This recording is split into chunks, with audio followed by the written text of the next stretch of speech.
Yes, as well.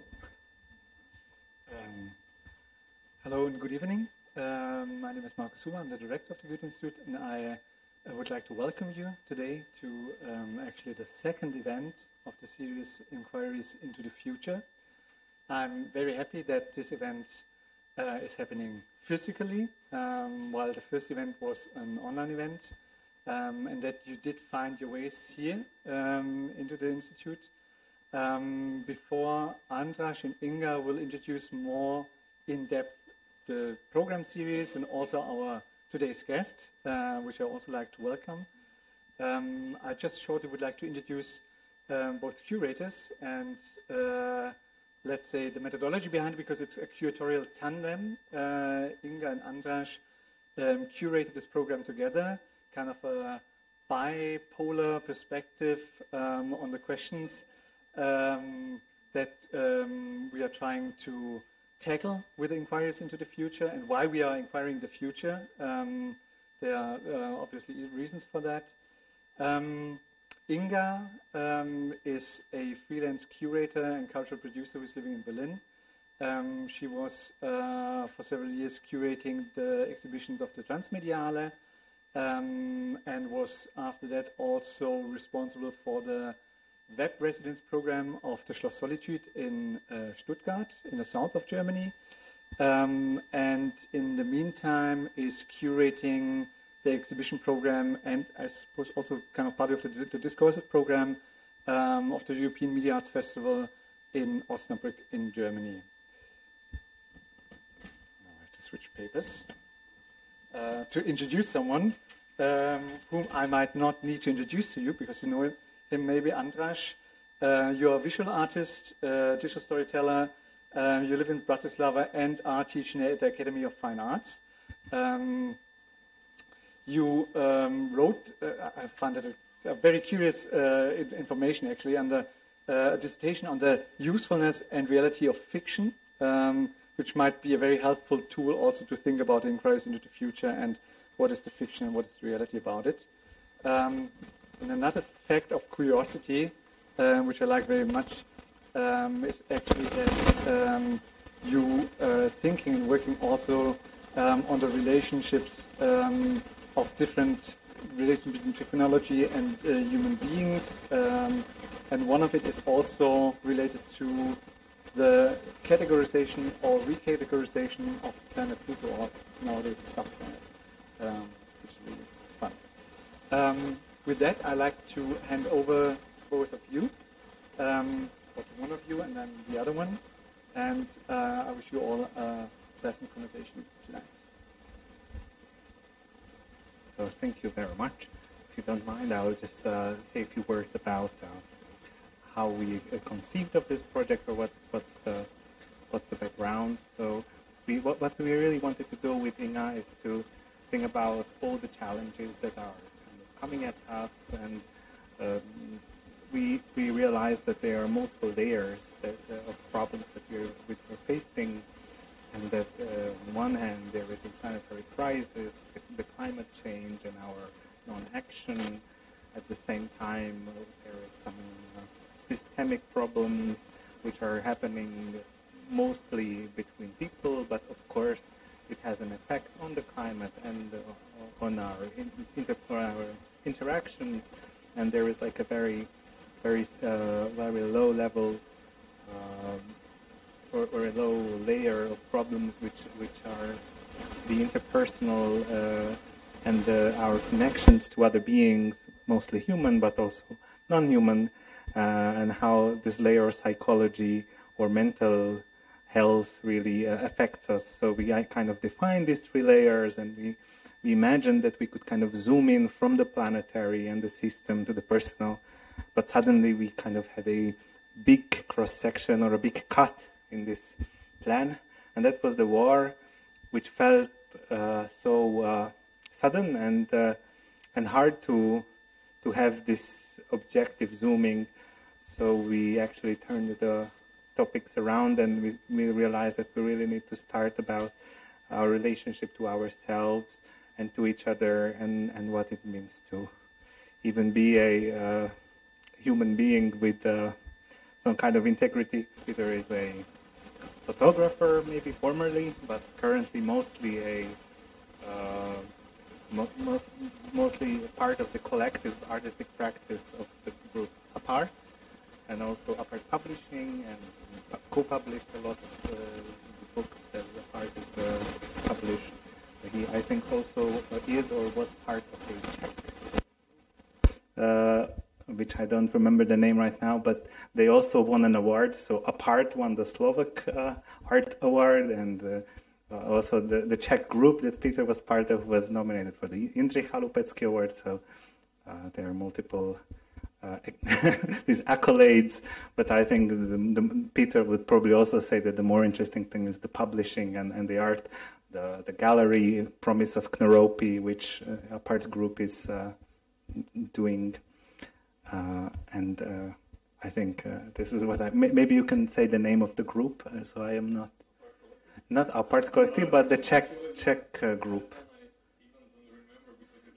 Okay. Yes. I will add some words about Barbara. Since it worked so good before, I will read this now. Barbara Klejampova is a visual artist and also co-founder of the Institute of Anxiety in Prague, a space for studying anxiety and the social nature of mental health, I believe.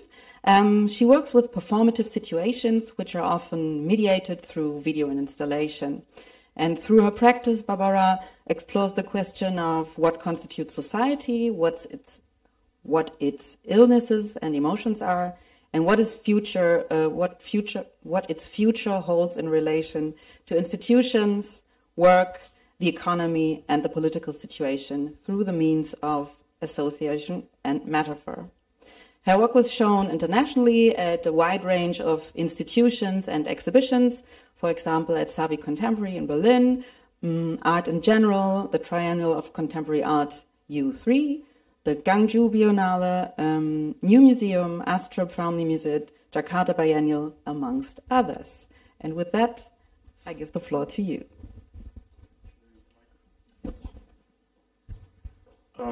Okay, thank you for having us. Thank you for coming. Tomáš, funguje to?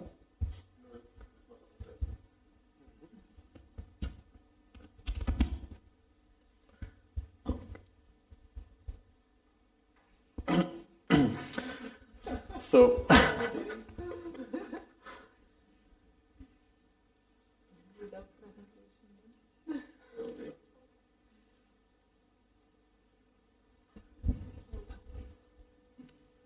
tested a couple of times. It works. It's good at first.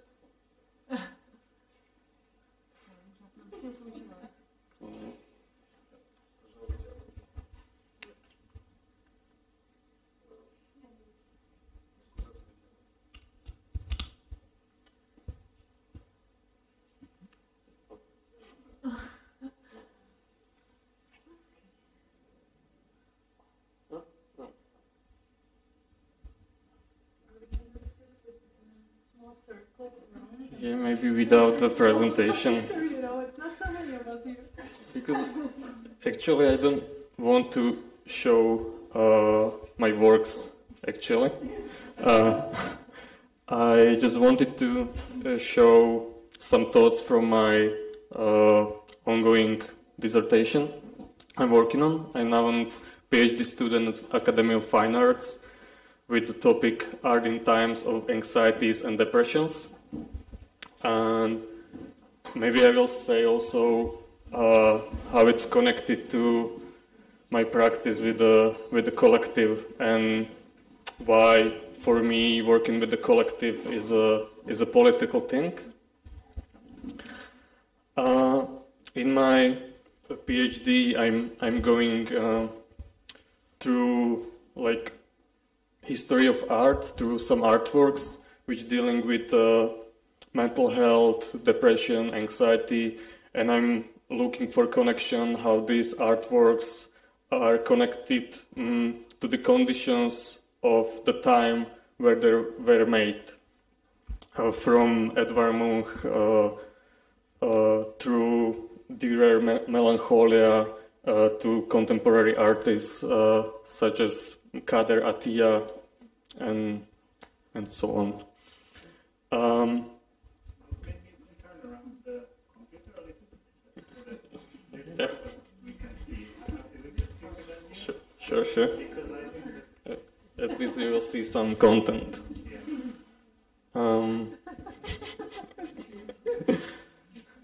And yeah, a very important part of my dissertation is on my personal notes on art, depression, and anxiety, which is my starting point is that I'm last 2.5 years I'm recording my session with my therapist, and from that session I'm writing a lot about the connection between work, art, academy, basically, and mental health. I wrote a lot about my burnout, anxieties, depressions, and not funny, but maybe for me it was a funny thing that when I woke up today, I was so tired and anxious that I thought that I would like to cancel this presentation and just sleep at my bed for a couple of days, but I make it through. And I need to read some stuff.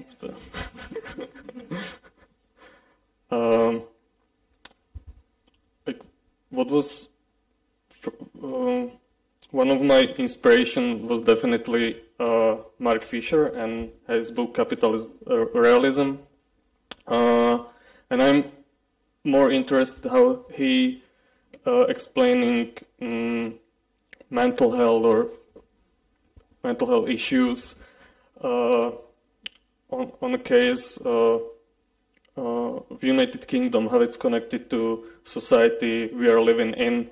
And then I thought that I started researching and working with, at the moment, some of friends who are psychiatrists and therapists.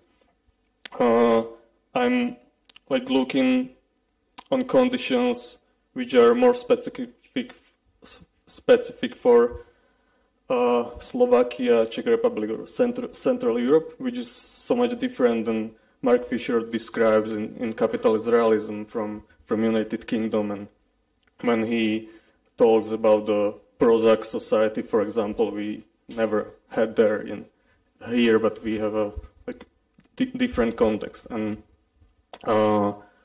it's a really nice quote I like from him, that not all depression are ours. That means that not all the depressions you are having coming from your childhood, and many of them coming from a society we are living in now. It's like now, for example, war, climate crisis, but politics in general. What we are experiencing also in our country. And also the social conditions, the people who are living on the edge, like dealing with the Great Depression. I will wrote the quote. Capitalist realism insists on treating mental health as if it were a natural fact, like weather.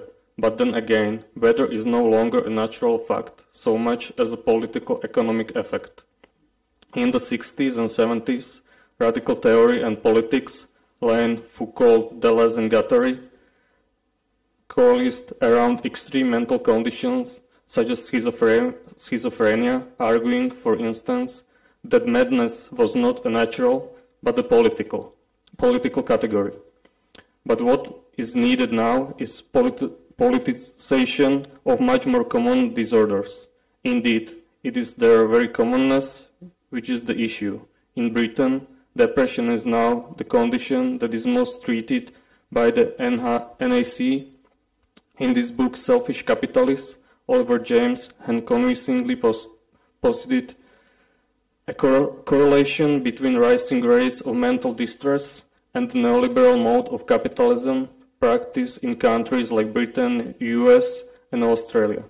In line with James' claims, I want to argue that it is necessary to reframe the growing problem of stress and distress in capitalist societies instead of treating it as incumbent on individuals to resolve their own psychological distress, instead, that is, of accepting the vast privatization of stress that has taken place over the last 30 years. We need to ask, how has it become acceptable that so many people, and especially so many young people, are ill? I have some of the quotes what I like about the work and how it's related to mental health. Yeah. Work is disease, Karl Marx. Work is shame, Mladen Stilinovic and Vlado Martek. No one should ever work. Workers of the world, relax, Bob Black. Now I would like to play. Yeah, I can. Never mind. You can just say what's going on in the video. I think you can play it from there. No, it doesn't work. Well, with the sound. It's a very improvisation. Okay.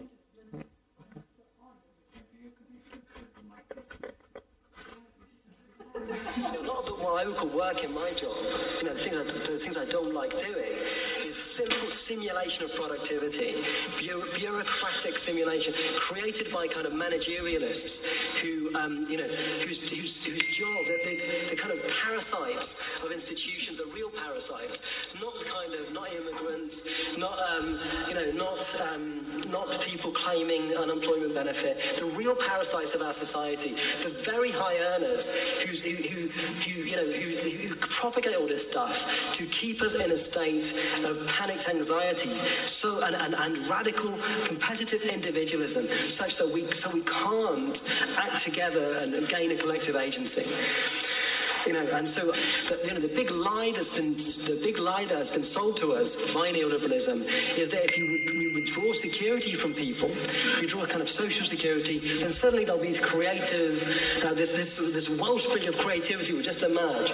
Okay, well, all that happens if you remove security from people is they get like I was when I was self-employed. All of that creative energy goes into how can I make money? That's the energy of the society. That's a stupid thing for people to have to think about a lot of the time. And look at all these great people we're supposed to admire now. Not that they've invented anything. Steve Jobs, he didn't invent anything. He's just a parasite. Simon Cowell, he doesn't have done anything. He's just a parasite. What are these people good at? They're just good at making money. And that should be enough reward, right? If you want to make, that's what you want to devote your life to, just fucking do it. But don't expect us to also admire you and just, and you be the model for everybody else all the time. We shouldn't have to worry about making money every waking hour of our days. That's a depressing kind of reality that has been artificially imposed on us. I mean, we can break out of that. Is this privatization of stress? It's normalized. Yeah, this video I'm always watching when I'm depressed. Somehow it helps me to feel better. And it was something I was thinking a lot when I was burnout.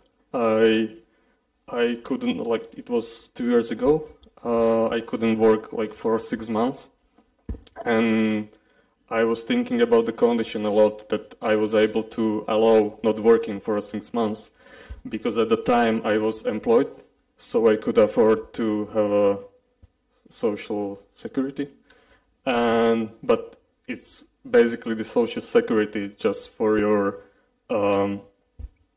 rent. And I was lucky that at the time I got some stipendium, and I didn't need to produce any work from it. So I used the stipendium for just survive.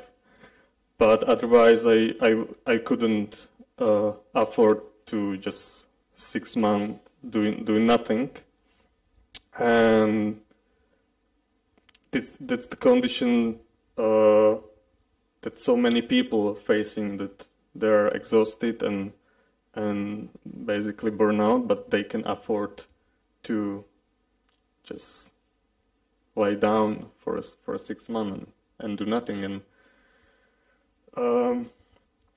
And then I was thinking about the Johanna Hedva essay,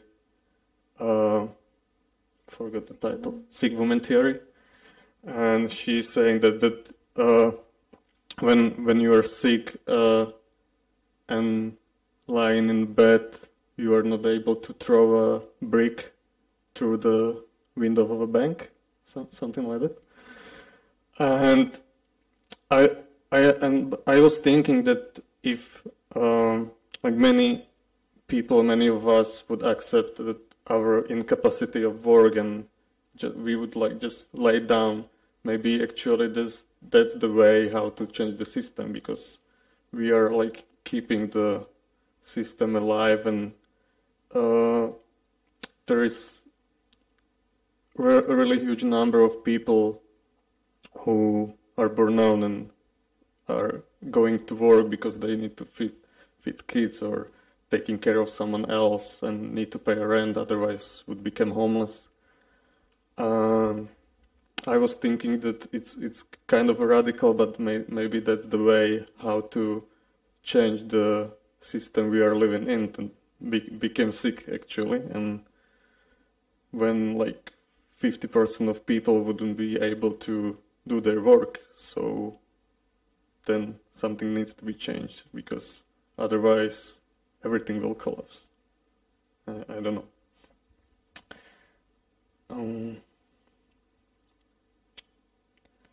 And another topic I'm really interested in my dissertation is called depressive realism. It was proposed by two psychoanalysts in 80s in the US, and after that the research showed that it's not just a proposal, but that of course that there is a lot of criticism about it, but I really liked the idea, maybe more through my like personal perspective, and it's basically that when you are depressed in such a world we are living in, it's not it's actually right way how to look on the world, and people who are not depressed looking on the world like through purple glasses. Yeah.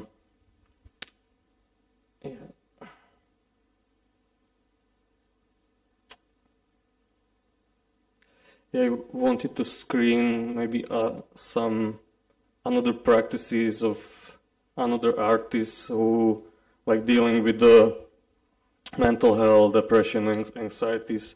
One of the interesting projects is by artist Casey Thornton. It's called The Hologram, and it's feminist peer-to-peer practice. It works that you got another 3 people and you are taking care of each other, and another one takes another 3 people, and it goes like a hologram, and so that you are constantly able to take care of each other, and it can be like used for all society, but you can create it like small collective, let's say, and try to take care of each other. And this was something I find through practice in our collective, let's say, that it helps me be in a collective. Our collective, it helps me like survive as an artist, but as a person also. And we It's for me, it's a like political thing, being a collective, because we establish like kind of another body which can operate collectively in a society, practically, let's say, through the non-profit organization. But how we are using money and taking care of each other is otherwise it wouldn't be possible. And I really like that we are like operated somewhere on a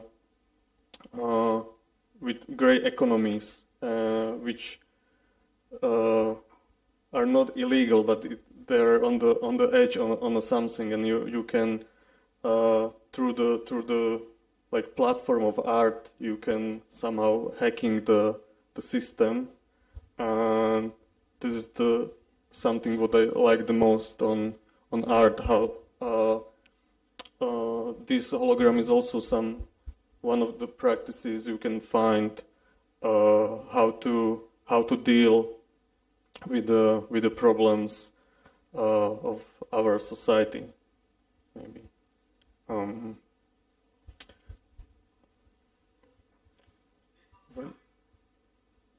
When the projector doesn't work, maybe I would like to give a word to you, and then we can discuss some thoughts more into the. I don't know whether I should try my computer or not. Yeah? Okay.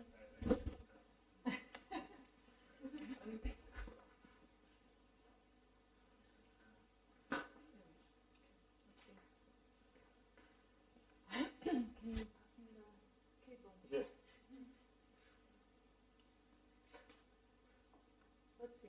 If it doesn't work, I'll improvise the same. Keyboard.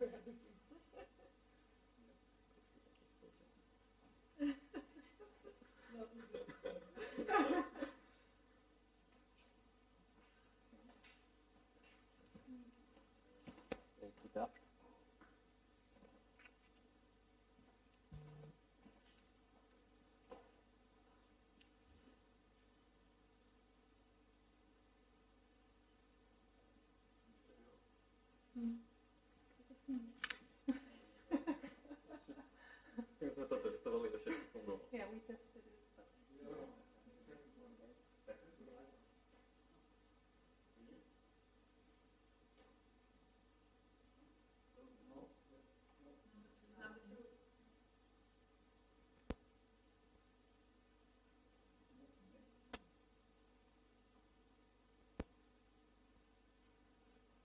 okay, anyways, maybe we just don't have to bother.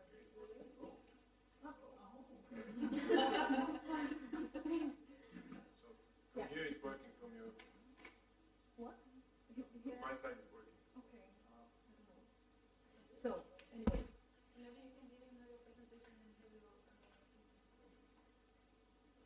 It's complicated. Do you have any proposal, or is it? Okay. Okay. Give me the computer, I will work it out. Meanwhile, you can speak.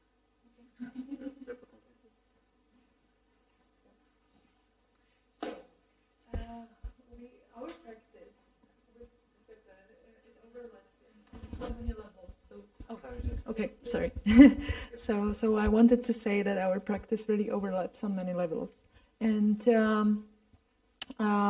yeah, as Peter was talking about depression as a starting point for kind of revolution through staying in the bed, that we could maybe change our shared reality, so that we protest while staying in the bed and being depressed. So for my personal practice, this was one of my kind of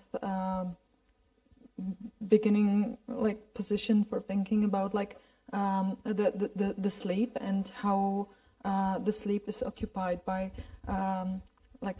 our capitalist society as well, and the reality of working 24/7, and that when we stay in bed and sleep long enough, this is the way how we can also protest against our living conditions. So this was my collaboration with Teresa Stejskalová, the curator and director of Transit Gallery and Biennial in Prague, and we created some kind of sleepers manifesto where we wanted to basically claim that through sleep we protest against the exploitation, basically, and working too much.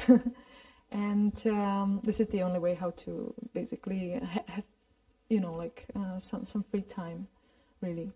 And then we also created from here. We created the play, Sleepers 3-act play, and it was the same topic, but we worked with the 6 characters, and each of them had different position towards the topic of sleep, but all of them were very in precarious situation, except the guy who was homeless or living with his mom, or and being without job and so on. So he had enough time to sleep. Otherwise, all of them were super busy and tired, and they had to meet in lucid dream. 2 of them had to meet in lucid dream in order to create some kind of manifesto against the situation. So this is our first position from which we maybe share our interest, and then I basically, in my personal work, I'm in general interested in working conditions and how we can think about the sociopolitical context and the colonization of our time and energy by the system, and how to it's my way to map and comment on our living conditions, to look for the working conditions of different groups of people. It can be artists, it can be sex workers, it can be whoever, basically. And I'm trying to basically bring some kind of portrait or situation which mirror their frustrations from the way they live, and eventually even bring some different story or some kind of vision for another setting, how we can kind of protest in our in the way we live now. For instance, working with the dominatrix, queer dominatrix coming from Chicago, originally from Ghana. She basically, through her practice, she completely.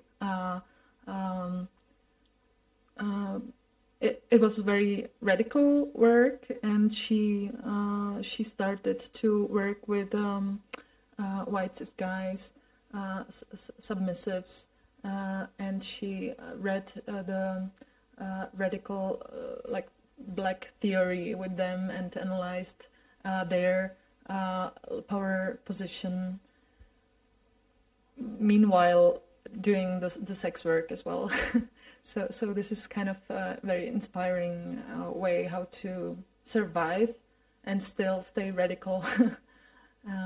So this was one of the examples of my own practice. And as we share our interest in anxiety, and we are both probably very anxious together with Eva Koťátková, we also started to started our collaborative project together also with Edith Jeřábková and Zuzana Blochová in 2018. It was called, or it is still called, Institute of Anxiety.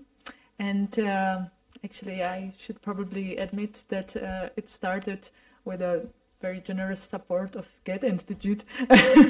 So this is how we could, exist from the beginning, and we thought that anxiety is something which really goes through our it's something very common that we share, and we can kind of resonate through this starting point. And we started with a kind of new like event which we set as a public hearing, and it was we invited 50 people to comment on anxiety from their experience as they, for us, they were kind of experts by experience, and they were talking about it from like completely different, contexts and experiences, coming from, like, I don't know, there were people like homeless people, refugees, artists as well, whoever, I don't know, like it was really like mapping wide range of sort of really like mapping where we can see anxiety in our society, and it was very kind of fruitful to see that it's really like going through everything. And so this was our way to kind of show and claim that it's really very much of a political and structural problem. It's nothing of a individual, or we didn't want to kind of think about it as about like individual problem, but really like something we create ourselves by the system. And from here we continue our collaboration till these days, and we do really a lot of mapping of anxiety and a lot of work on just kind of showing where you can experience it. So we created many podcasts talking about anxiety in contemporary literature, music, and so on, and about like gender topics, climate change or crisis basically, about the position of animals and non-human actors, or in our society and so on. So we try to really like kind of bring this sort of map, through which we kind of through showing like where anxiety and stress is in our society. We also talk about like kind of trauma we share, and then we also try to do, because otherwise it would be really anxious for us to do only like kind of mapping. We try to also bring those different stories and cosmologies in order to show that we can imagine also like different society which could work on different under different conditions, and like how to get there. That's of course very I think it's alright. Not necessary anymore. This is basically just visual for our podcast about the literature and the depression and so on. In Tentacles of Marmor, it's called. I highly recommend it. It exists also in English. So, what do I? Yeah. So it's of course it's very difficult to come up with something which is not totally naive, especially in the kind of art context. But so this is why we also feel that we really need to be more on a position of activism, or like we are not only working with artists, but we are very much working also with activists and with people from different spheres and fields and sectors, and we try to kind of merge all those things together and to come up with something which really, from our perspective, might help. And this is why we started also like long-run project, which is kind of still sort of small in sense of really changing society, of course, but I think it's quite radical. And we it's our collaboration with the organization called Nazemi, and it's basically bringing radical pedagogy or pedagogy of the oppressed to Czech context, which is something existing.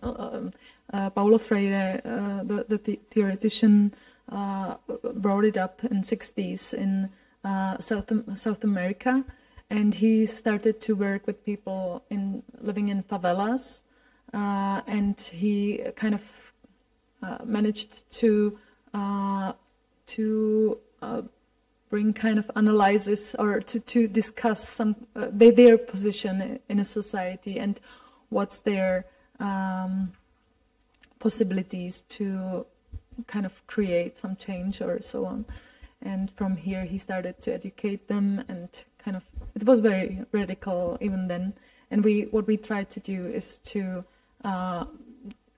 combine radical pedagogy together with system thinking and future thinking, and also with a strong kind of focus on how to really also concentrate on our senses and on imagination as a strong tool to change things. As really this is something, or this is field which is very very much also oppressed in our society.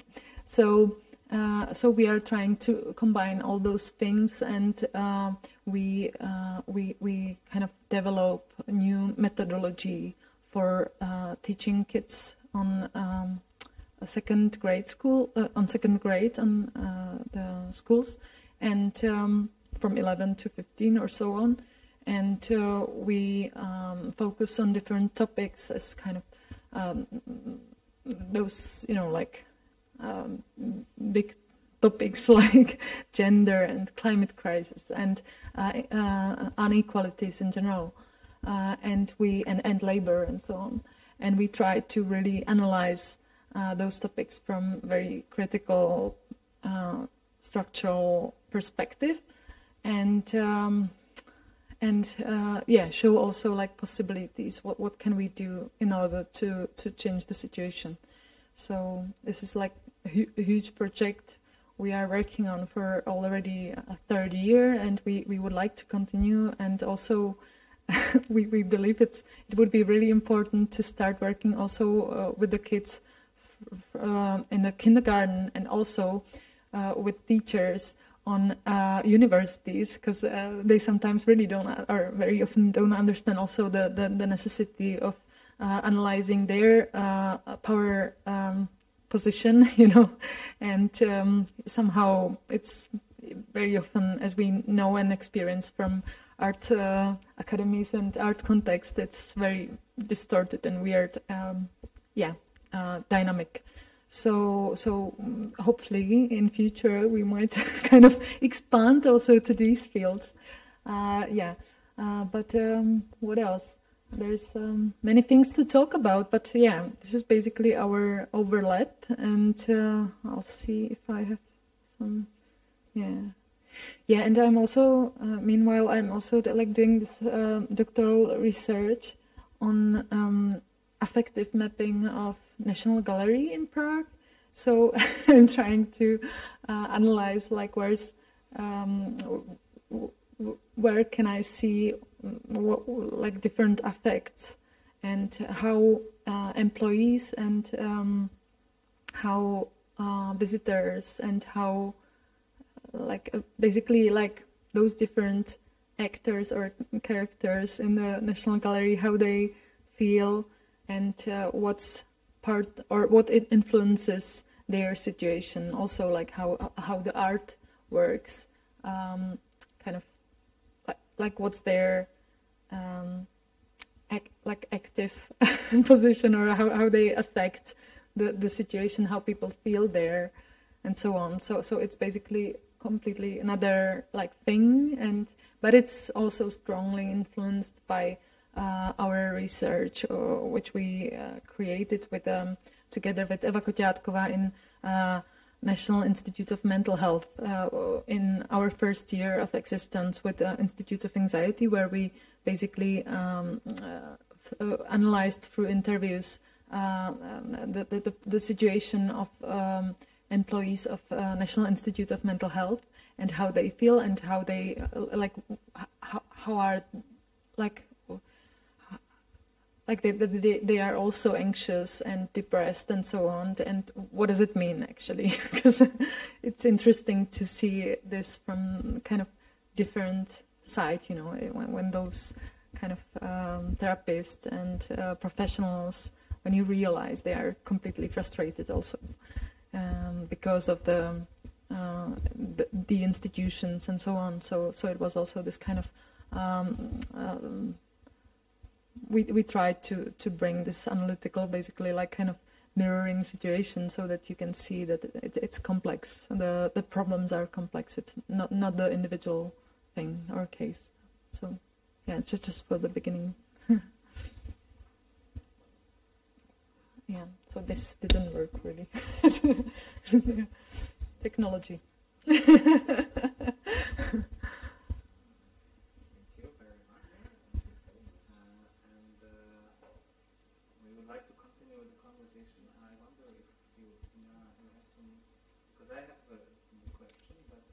Do you want to use the microphone? Here, there's one. Before we jump in with our comments and questions, I think we should also open the floor. Immediately that you wanted to ask about the project. It's probably pity that you didn't see the images, or it's difficult to navigate yourself through it. But yeah. Technical difficulty. No, this is working. No, I was wondering when you actually talked about the mapping. Yeah. Because I find it a very interesting practice, and I was wondering if you also researched on the role of technology and media in this context of fear and fear-mongering, or maybe also related to competition, or a little bit, but not that much yet. Of course, through the pandemic, it was a kind of strong case, right? Where we were kind of living through our screens. So in this context, yes, we were trying to also think about it and see, but how kind of people how people relate after being completely closed in their own bubbles and social frustrations.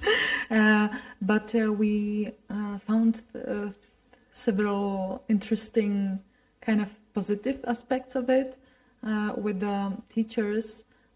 It helped them to, which is weird probably, but it helped them to understand better the social context of their students, because what we believe is important is this kind of mapping of their own students. Teachers should understand from which context students come from, so they can understand better what's their interest and how they should speak with them or communicate, basically, through their social and economical situation, so that once kids sit in their home, surrounded by their flat family and so on, you can immediately understand what's going on there, So it was interesting to kind of use this basically frustrating situation as kind of tool to or window to their social context and reality of their living. But this was the only thing, only positive thing probably we could figure out around it. Yeah. Otherwise, of course, it's anxiety raising. Yeah. A question. I think I'll give it a microphone. Very hello. Hey, my name is Arnold, and I appreciate the question, by the way, because I really think that purpose or end-driven thinking is something that's an interesting light on this topic. So my question is, where do you see the role of say educational systems in your work and for your perceptions towards the future and anxiety and depression? If we're talking about these systemic, maybe philosophical or political philosophical perspectives or settings or paradigms, so where do you see the role of education towards improving it or towards causing the problem?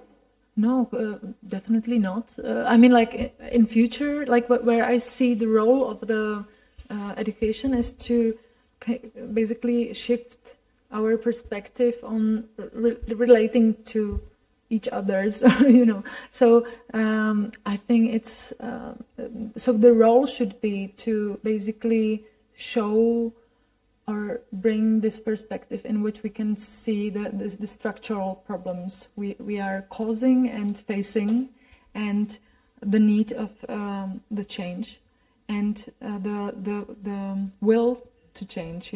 So this is why it's kind of difficult to describe it, because it's more complex. It's not basically only one thing or the other, but it's so many kind of ropes which we have to pull in order to cause the change. So yeah, I think it's really like imagination, empathy. It's political and structural, systemic like thinking, and so many things. No, it can't. Yeah. Yeah, I think as it is, it's very super problematic, So this is why we have to kind of change it, and also, but we can also, use those kind of different ways of education, like how do you call it? This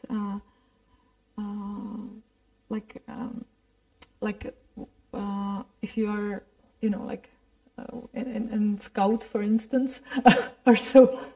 Non-formal education, yeah, you can use those tools. But of course, it would be much more effective and better if we, shift it around and change the mainstream discourse. But it's, long-run project, sort of. Yeah. It's maybe something what you are doing with Futuropolis. No? Yeah, that's what we are trying to do, but in a small scale. We are running pilot. So we are working with the teachers in 10 schools, but only 2 teachers from each school, and it's completely problematic as well, because they have to, survive in the system which is already existing, and it's a lot of, compromises, and it takes a lot of energy. Yeah,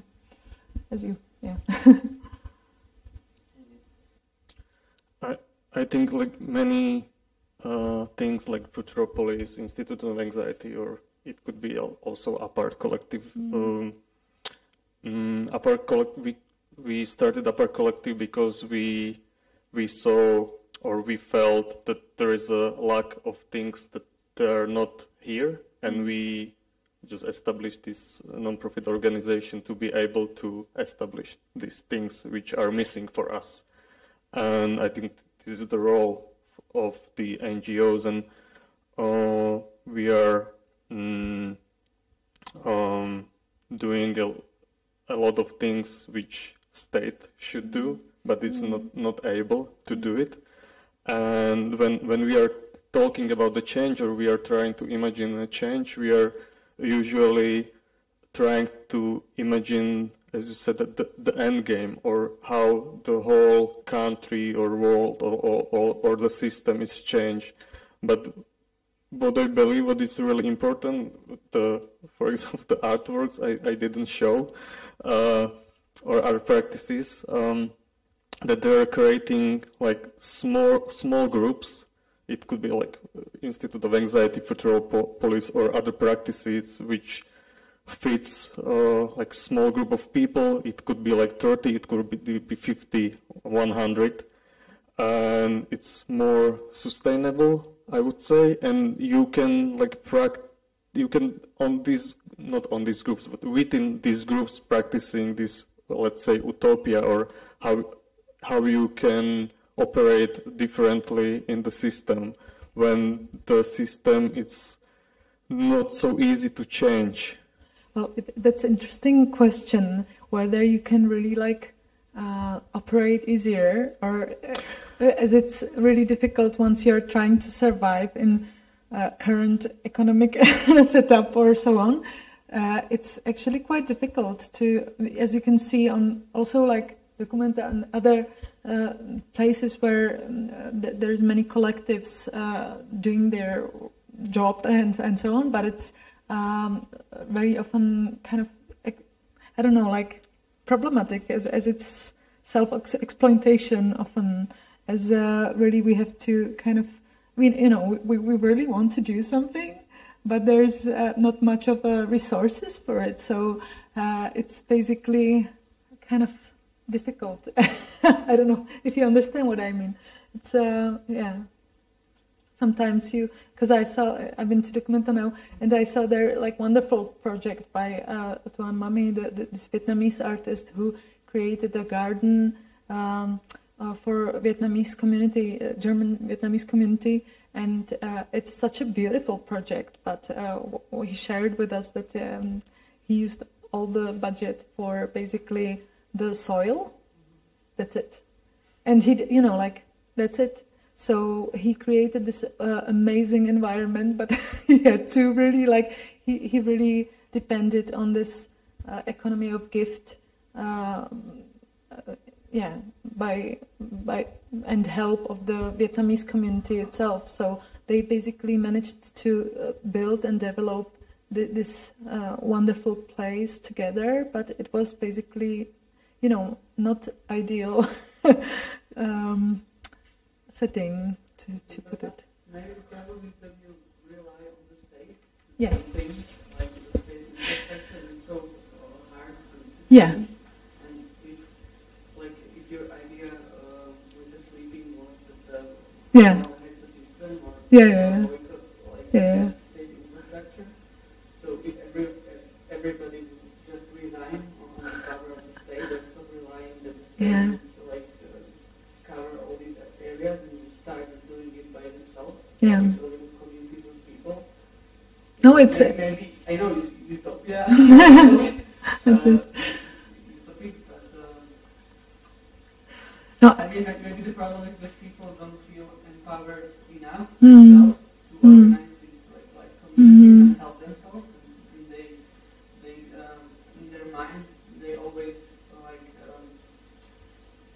think the state should do this. Yeah, the I know. state should take care of all of us and whatever. But obviously it's not working. Yeah. And No, I agree. Yeah. No, it's maybe important that we are coming from this artistic. Yeah, let's anarchist. Yeah. No. Just that. Yeah, as an artist, maybe we can afford to bring this kind of perspectives, which are very much. Yeah.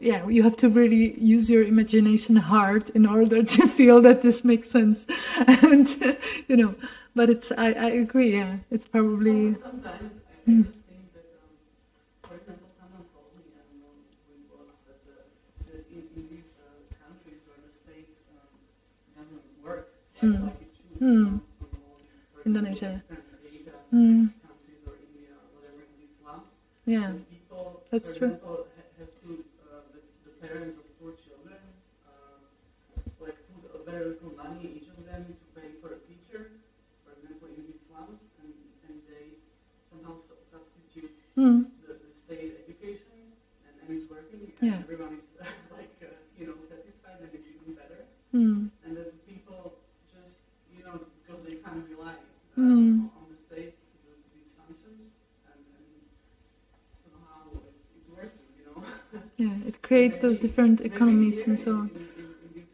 countries where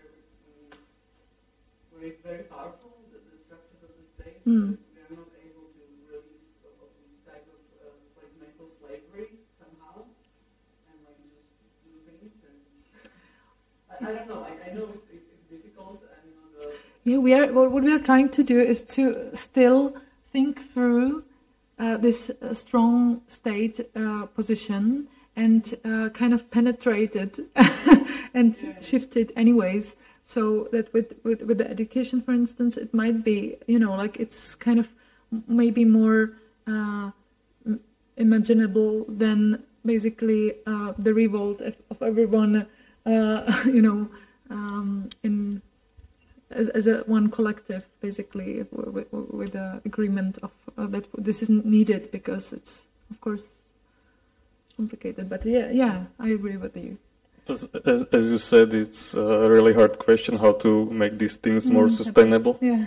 And that you are just like small collective trying to change a really big thing, and how to not burn out on the way to the really change the thing. Because what's capitalism doing is basically that it's using the consumption as the way to generate more anxiety and more, or basically not to generate it, but to deal with anxiety. To, if you're anxious and traumatized and so on, you basically, this is the way how you deal with it, right? This is the and or just shopping or so on. It's the way how to deal with it, but it's kind of placebo. So it would be nice to come up with different alternatives or different ways to feel better. So that's what we are trying to do. Although it's it's true. It's very difficult not to burn out, but I think those kind of imaginations of, you have to have the vision of what you are trying to bring. Otherwise, it's really difficult not to see any, like kind of end. But as you said, maybe you focus on small communities, smaller scale things. Yeah. where you can actually make some impact, and everyone will feel better. So it's exactly this hologram, metaphor. If there would be a lot of small collectives of people taking care of their needs, like the whole society would work better, But and I really, because I think the sorry. problem also is that we are too atomized as society, and people feel disconnected from their lives, from the system, from everything. And if we somehow would be able to emphasize ourselves in the small communities, then maybe we can somehow make the big change. But it's about small communities, I think. And the feeling that I belong somewhere and I can influence my life, I can actually see some results, I can see some impact of what I'm doing, because in the big picture, it's very difficult. Yeah, but I absolutely agree with you, and it's really true that the atomization is a problem, and that we have to form the communities which would be kind of sustainable, and through the communities we can relate to other communities and so on. So it might be the way how to create some kind of net. Yeah, definitely. And I think it's the only way how to change things. It's collectively. It's definitely when you are alone, and also when you are part of some community or collective, etc. You can be like empowered to do something. It's also for people who are more like shy or not so. Then they don't like to express themselves a lot. but within a collective they can do, for example, or the collective or the can make a good environment for them to be able to do that. And I think it's only possible through the collectives and communities. And yeah, it's super interesting in context of art world. As the artists, we are kind of used to see as a starting point of our kind of position the individual, and that's it. And we have to kind of like deal with it. But then if you realize that you don't have to, that's not the only way how to deal with it. It's basically the way capitalism wants you to express yourself, because it's there's the brand, like you are the one who is this genius kind of, or special, or like weird or whatever, interesting. But as a community, you have completely different situation and dynamic, and it's really much more sustainable. Completely different kind of logic. Sorry. No, when you're talking about capitalism, I also had this question about, like, do you think that actually in the past, like in other systems, like people who were less anxious and had like less stress and had to work less, or is it like really just the capitalist, Well, we are talking. problem that is enhancing all these, for example, mental problems in people? Because I don't know, like maybe in Middle Ages people had to work like, I don't know, 12 hours, or I don't know. I heard like, it's really I just heard that in under feudalism that 10 hours of sleep was normal. I just read it. Even if they have to wake up at 5 and they worked until 6 and then they just slept. So, Well, of course, it's more about like kind of toxic systems. It's not necessarily only capitalism, of course, and it's like. the past of the mankind. I mean, this is like really the worst evil we have now. Like, or I don't know, like since the agricultural revolution started and people started Yeah. living in like legal agglomerations and all these systems started, like, So this was is. it really like Yeah. better? Or Yeah, this is why we are talking about like modernity as a starting point of the problem, basically. Or we together with we had this one person coming for Futuropolis, our last seminar, and it's Teresa Čejková, who's working on in University of British Columbia in Canada, and she's part of the collective. Wait, how is it called? Now I can't remember, sorry. But anyways, it's about like post-colonial context, and it's basically so they start here, like from the beginning of modernity. We started to have that problem here. So I have maybe sort of different question. Do you think that the ends justify the means?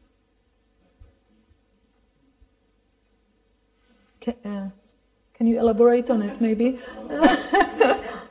Yes, so if you have some sort of vision for a society that would work without anxiety, if the means would require, for instance, for you to be more anxious in order to do something, so that in the end we are less anxious, would that be okay? Like, do you think that's the way how we should do it?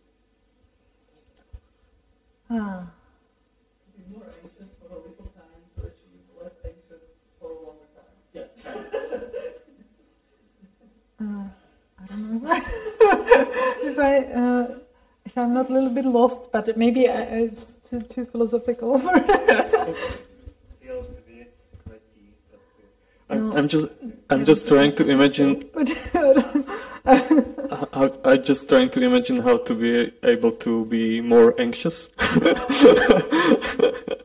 know. So. Maybe if we elaborate, so like if we aim for a world either without anxiety, where people would be, like happy in their most natural and happiest state of mind, how radical would you, and I think that was a personal question, right? So how radical would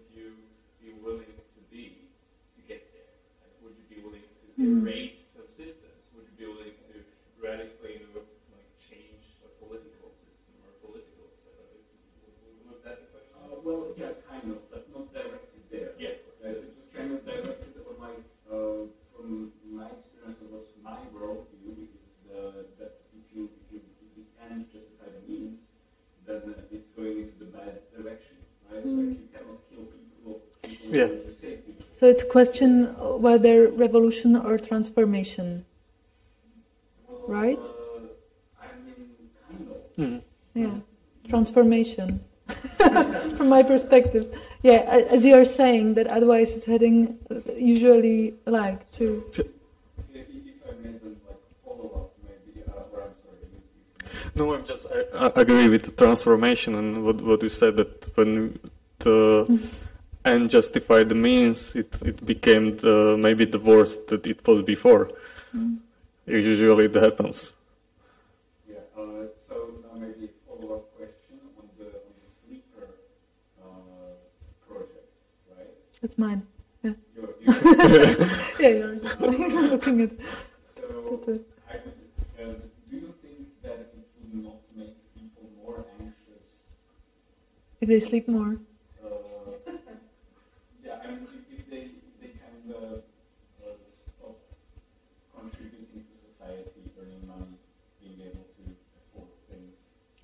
Yeah, I think it would probably make them feel more anxious. It's actually art project, so this is why it's a little bit like, exaggerated situation, so that we kind of set up certain idea, and it's exaggerated. It's basically, okay, look, we don't have even time to sleep, or we are too anxious to sleep, or so on. So what's happening if we just sleep and we stay to sleep? Of course, it's not the vital idea.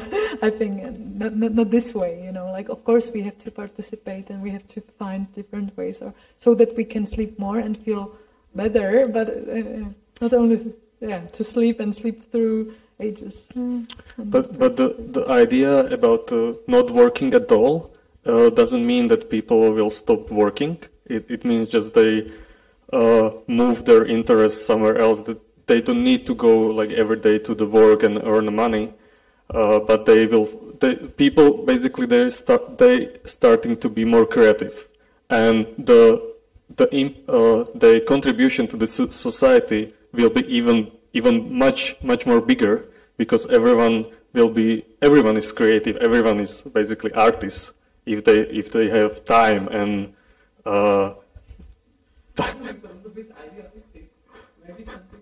Okay, so but.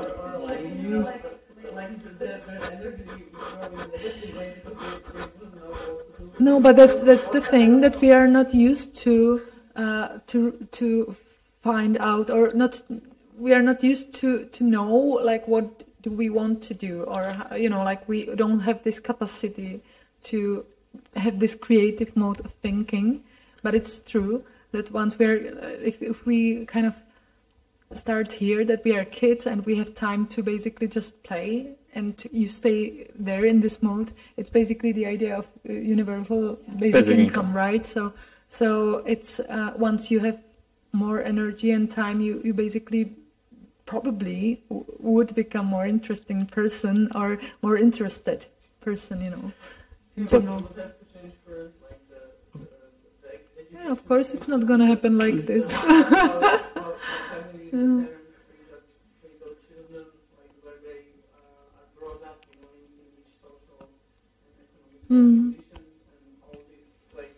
Yeah. Contributes to the result, how they will use their free time when they Absolutely, yeah.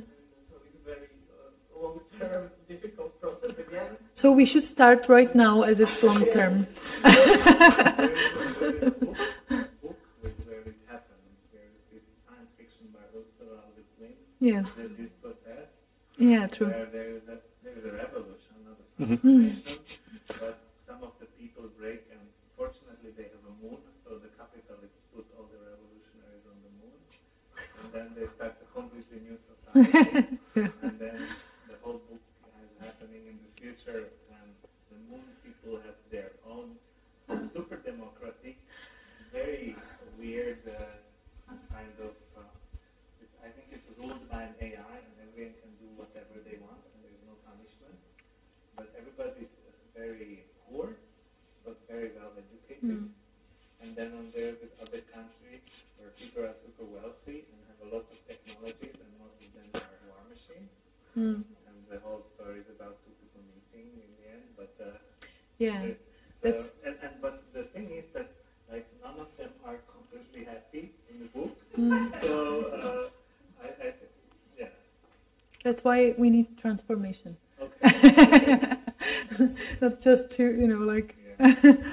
Yeah, but it's interesting that, I wanted to comment on two things. One is that, what we are, like, saying that it would take too much, it's true, time, but it's basically we are very, like, Eurocentric, Euro-American-centric in our way of thinking, so that we only see our way society works as the only way how we can live. Or, it's interesting because we don't see these other cosmologies and stories or, like other ways.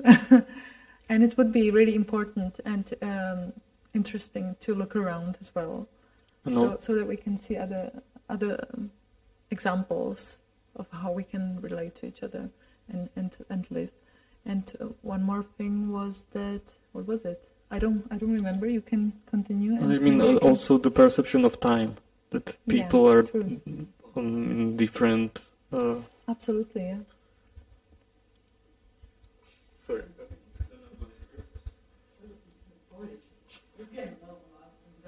Alright, so my question is, so your point about Eurocentric or American-centric is very valid point in many of the perspectives that we're taking. So I'm going to just very quickly talk about the systematic educational perspective for a moment there. So there is this concept of entrepreneurial thinking, podnikavost, which is now a concept that's been like the OECD and many other systemic players are trying to implement and stress or underline, highlight in systems, where the idea for kids is not just to work towards money or work towards this typical idea of that capitalism, but rather to look for problems and look for challenges around and see them as opportunities to bring added value. Yeah. Right? So like a very simple demonstration of this would be the movie in the book The Boy Who Harnesses the Wind, right? So he sees a problem, he tries to find a solution with what is available, and he tries to make that solution not only give added value to him, to earn more money, but rather to bring an added value to the community society or against community, society. yeah. Exactly. So what do you think about the concept of Sounds good. Depends, like like on the wider whether it's like what do you do with it then? Like whether you create like wider change through it, or it's because this is needed as well. It can't be just individual who's basically like because I can imagine also that you have certain privilege and you can. Live this way in completely, like bubble, social bubble, and you feel really well and you do really well and you are super creative, but you don't have any clue about like other, like stories still. Like that, those people coming from very privileged context, I guess, they are still very creative and very well educated and so on, but there is this lack of or missing of this relating to necessity to relate to some part of society as well, which is this is just like there is this it might be problematic and it might be not. I'm just saying that this might be this thing which is still questionable. Very quick follow-up. Right, so essentially what I'm asking about is rather the implications or the benefits of this entrepreneurial thinking even in socially disadvantaged contexts. Right? Yeah, I think like it's not enough. Like it's great, but it's not enough. You have to still bring this kind of thinking of like the privilege, your position and position of the others. This kind of that's why I like education of the oppressed, or this way that you think that you have certain privilege, and you can use it in different ways. And everyone has certain privilege, you know, like towards the others.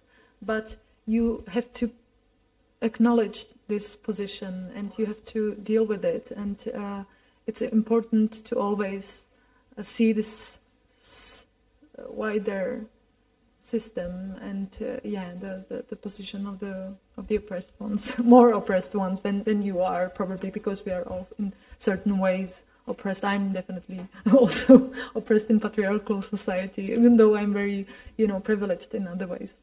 So, yeah. And also, yeah, I remember now what I wanted to say. The other comment was that, so when we were talking about like how you can survive in this society, I think that's the way, you know, people who feel okay, they are probably the psychopaths. That's the only way how you can think about it, because I think those people who are really like doing very well, they probably have certain trauma or certain issues which they don't deal with. So this is interesting way how to look at it. You know, those very well positioned, I don't know, like you know, I don't know, like politicians or so on. You know, those are people who basically don't deal that much with certain questions. Minister of Finance. Yeah, eventually. It's actually an interesting way how to shift the perspective around. That's why we run Institutes of Anxiety. Yeah, well, that's the question. No, but I think it's important to look at it this way, and that's why I like also those people who are basically combining topics of personal trauma and collective trauma, as it's one and the same thing usually, because it's basically the personal one is like result of the collective traumas. So like Mate and so on.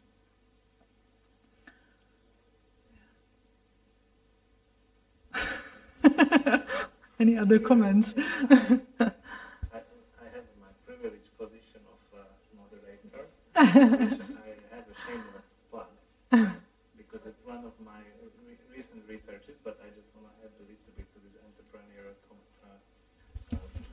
discussion, and it is about how we, for example, teach biology, and perhaps that's one thing that we could change, is that we teach evolution as the survival of the fittest. Why that is a completely ancient evolutionary way of talking about evolution, and in the evolutionary sciences it is much more the survival of a community or even biomes.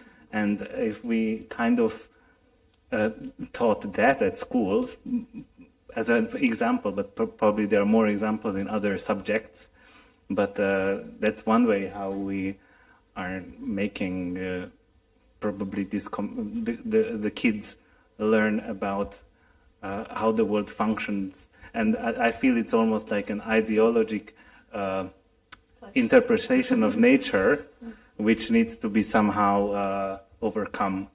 And that I wanted to say that it's ideological, like perception of the nature, that we are teaching that the strongest wins always, but as you said, that there are like great articles about that, as what you mentioned, that it's really good comment that that's not true, that we are like we are surviving together, and not that when is someone stronger. And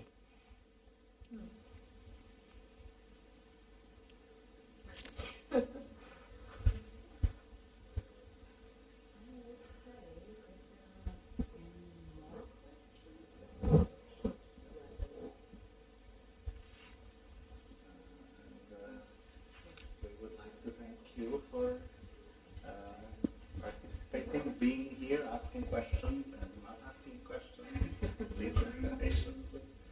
Maybe we can also invite you for tomorrow's workshop. Oh, yes. If you have time tomorrow at 10,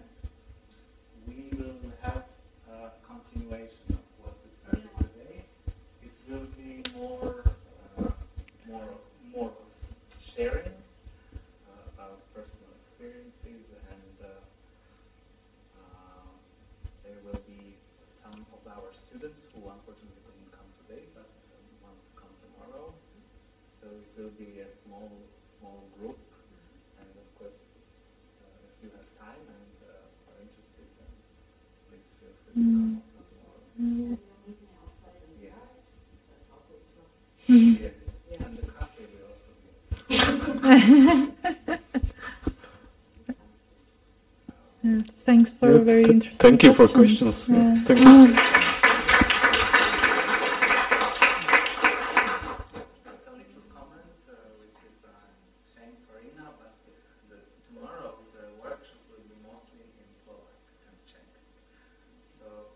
Well, Depends. depends on the preference of the group, yes. But I will be there to translate. Into Slovak or English Yeah, or Hungarian. we wanted to focus mainly, as it's workshop mainly for students, to focus on the power positions and dynamics in the school context or university context. But of course, you can also take part on it as you are all experienced with the school context and power positions. Yeah, I think it's applicable in different kind of contexts. Exactly. There are everywhere some kind of power positions and how to deal with them personally and collectively.